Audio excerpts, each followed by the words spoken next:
వాస్తవానికి కూడా ఎవరైనా సరే దేశ సమగ్రతకి ఎక్కడైనా ఇంటిగ్రిటీ వాట్ వి కాల్ దానికి కనుక ఎవరైనా ఎక్కడైనా భంగం కలిగిస్తారు లేదా కలిగించేటువంటి ఆలోచనలు వాళ్ళకు ఉన్నాయి, అలా వాళ్ళ విధి విధానాలు ఉన్నాయి, వాళ్ళ నడవడిక అలా ఉంది అని అనుకున్న రోజున ఖచ్చితంగా వాళ్ళు మాట్లాడేదైనా ఏదైనా అలా ఉన్నప్పుడు ఖచ్చితంగా వాళ్ళ మీద దేశద్రోహం కేసులు పెట్టాలండి, అందులో ఏమీ లేదు. And those people should be out of the country, simple. ఇప్పుడు మన అందరం కూడా ఎంతసేపు ఏం ఆలోచిస్తున్నామంటే శ్రేయర్ గారు, జగన్మోహన్ రెడ్డి గుడికి వెళ్తా అన్నాడు, వద్దన్నారు, డిక్లరేషన్ అడుగుతున్నాము, డిక్లరేషన్ ఇవ్వట్లేదు, డిక్లరేషన్ ఇవ్వదలుచుకోక జగన్మోహన్ రెడ్డి వెళ్ళట్లేదు, ఇవి మన ఆలోచనలు. ఎందుకంటే వాస్తవానికి కూడా we will all think in that angle only.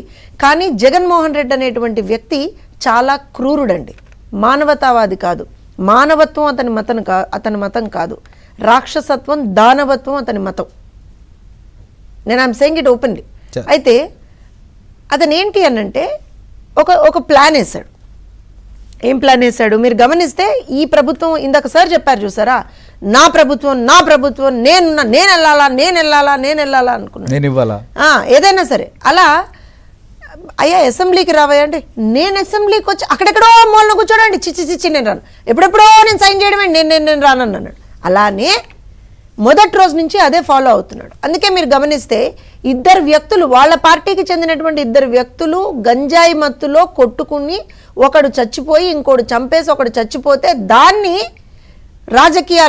కూడా రాజకీయాలు ఆపాదించి పార్టీలకు ఆపాదించి ఢిల్లీ పోయి రాష్ట్రంలో రాష్ట్రపతి పాలన పెడతారా లేదా అని అడిగాడు, తిక్కలోడు తింగరోడు, రైట్. ఇప్పుడు అది అయిపోయిన తర్వాత మళ్ళీ స్టార్ట్ చేశాడు.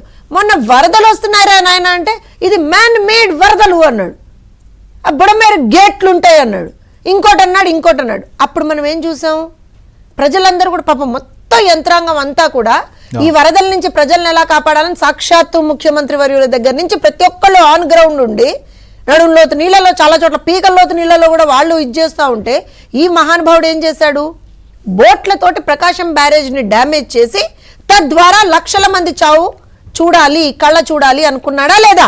వాస్తవమా కాదా? అదైపోయింది.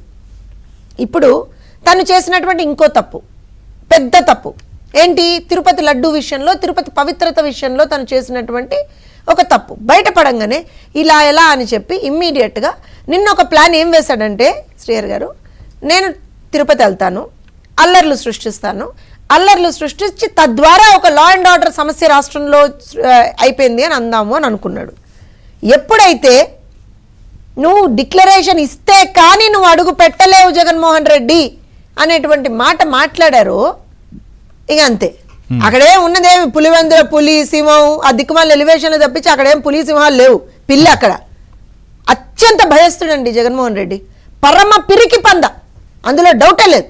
సో ఇదేదో ఎటో తిరుగుతోంది, ఎందుకు వచ్చింది తలనొప్పి అని చెప్పి మరి ఇంట్లో కూర్చోవాలంటే మళ్ళీ మనసు ఒప్పుకోదు కదా, ఆ క్రూరుడు ఎవరైతే లోపల ఉన్నాడో అతను ఒప్పుకోడు కదా. ఇమ్మీడియట్గా సరే నేను అల్లర్లు సృష్టించలేకపోయాను కదా, దీనికి ఇప్పుడు నేను కులచిచ్చు పెడతానని స్టార్ట్ చేశాడు.